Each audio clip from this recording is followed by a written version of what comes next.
Alright, so a few minutes ago we just talked about what the definition of a multiple was. So now we are going to talk about least common multiple. Often you'll hear it as LCM of two numbers. So the LCM of 2 and 7 is what we are trying to find. So first we're going to start out by listing some multiples of 2. So we go 2, 4, 6, 8, 10, 12, 14. So usually I will list a couple of numbers. Usually I start out listing about the first 6 of the first number, and then I'll go down and list 6 of the second number. Unless you already see a match, and that's when you would stop. So when we're listing the multiples of 7, we see that 7, 14, 21.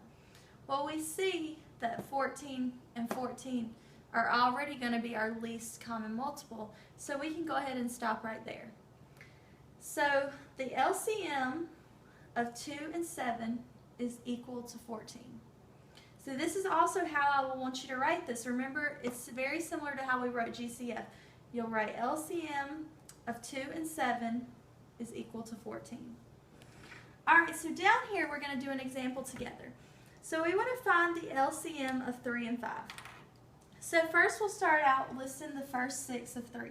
So we go 3, 6, 9, 12, 14, or not 14, 15, and 18. And then we go down to the second row, and we're going to go 5, 10, 15, 20, 25, 30. Alright, does anybody see something that could be our least common multiple for 3 and 5? Or do we need to keep going? Alright, so we have 15 for 3 and 5.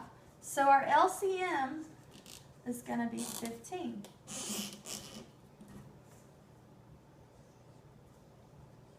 So again, you're going to write it. LCM of 3 and 5 is equal to 15. And that is how you find your LCM.